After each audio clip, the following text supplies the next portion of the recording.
this. You have a lot of eyes out there looking for prey.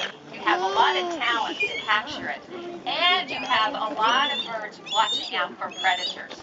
So you have a much greater chance of surviving the odds and making it to the second year. Here again is a good view of these hawks as they perch close together. This is just kind of La más grande es la hembra.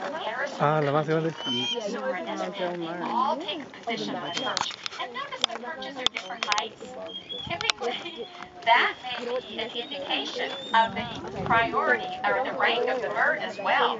Now, a lot of the birds, oh, she's going back up there. The birds will use those saguaros, but of course, that's a spiny perch. And they have to learn to land on it. That may take skill. Young birds usually take a little time to do that because they have to fly up on top of it and then press down ever so slowly so that they won't get the spines in their toes. Watch these birds come in. See how their wing shape changes. They're gliding down one after the other. This is pretty exciting. They're coming in very, very close, moving through this territory, looking for prey. Prey would be rabbits, maybe rodents, doves, volando or tan cerca. whales. That's what they will Ahorita typically pasó have. hasta They aquí. may even come lizards to this part of the time. At this time of He year, estado acá varias veces y siempre mantenían collect más together in a altura. fall Sí. aggregation where the members of the group may Nosotros change. tampoco habíamos They visto. come together at the edge of their territory, and some of the members of one group may change with another group. It's not the breeding cycle right now, and it's an opportunity for them to exchange and get different members. So that sometimes happens.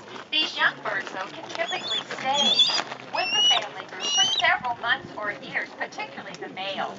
These males may stay 3, 4, 5 years and always be kind of low ranking within the group, but they'll be the helpers. The helpers have their duties as well. They are going, oh, hey, look at this. Something has happened. I just saw, okay, we've got 4 birds down on the ground, and I see some mantling going on. That's when one of the birds has got his wings out, kind of covering the prey, probably trying to protect it from the other birds getting it. So even though there is this rank, and they typically timber, hear that? There's some screaming going on, not this youngster, but some other screaming. And he's down there joining the fray.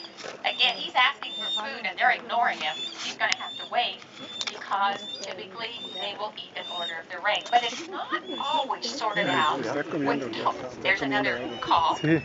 Yeah. See what's going on? You know, when they do get into these squabbles, they never hurt each other. They have a way of sorting it out with kind of posturing.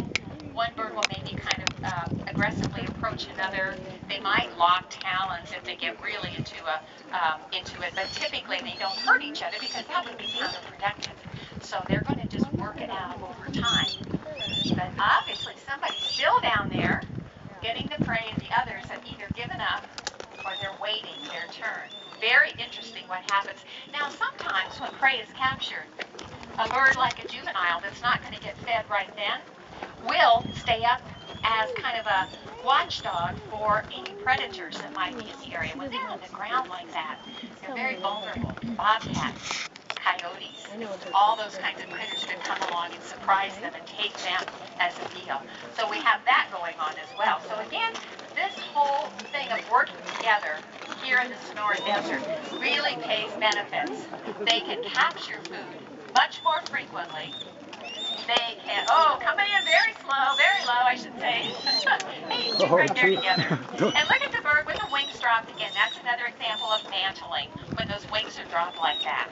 It's a typical behavior that they have when they capture prey. They're just trying to cover the food. They fan their tail, they spread their wings.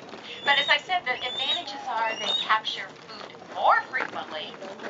They capture it more safely because they're able to flush prey out into the open, get it into an open area where they can surround it without having to tangle with a cactus.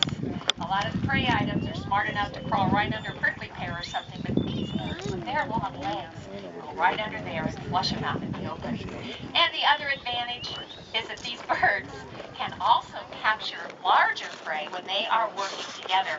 Something as large as a jackrabbit can be captured by a whole family of parasauks. And that's what outweigh them about 3 times.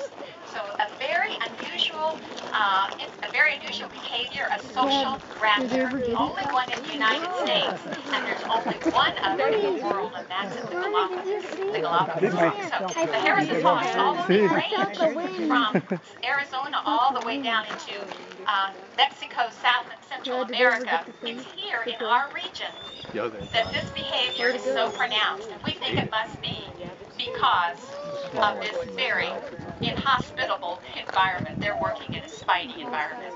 Well, you noticed, of course, they were sitting close together on that perch a moment ago. We see that a lot with Harrison fox. They do that out in the desert on the arms of the saguaro or on a perch out in the trees. But you know, these birds have also moved into the city. These are one of our more common urban raptors here in Tucson. We see these raptors these Harris hawks in Tucson and Phoenix quite often. Unfortunately, what happens when they are drawn to that habitat, they're also drawn to a high perch, and that is typically a utility pole. So you probably know where I'm going with this. Sometimes these birds are electrocuted. Nice high flying. Oh, look at those legs drop coming down and the drone is landing. They will often, the whole family can get electrocuted because one young bird can bump into the others and so forth. And in fact, the statistics in Tucson are pretty grim. 50% of Harris hawks are electrocuted here. We mention that because we want you to be aware it's not just with Harris hawks. Other urban raptors suffer the same thing. Great horned owls, red-tailed hawks, Cooper's hawks. And you can help by simply being alert. If you see a bird hanging from a utility pole or you see a dead bird by a wire, be sure that you call the utility company. They do have the ability to render the poles and make them safe. You know, there's an interesting Native American proverb that goes something like, "We shall forever be remembered by the tracks that we leave." And one of the best things we can leave behind, one of the greatest legacies for future generations, is a world full of wild birds if we all do our part. Well, this concludes our formal demonstration. We would invite you to stay around if you wish to watch the birds a bit longer, and we are here now to take your questions. Thank you so much for coming. That was cool.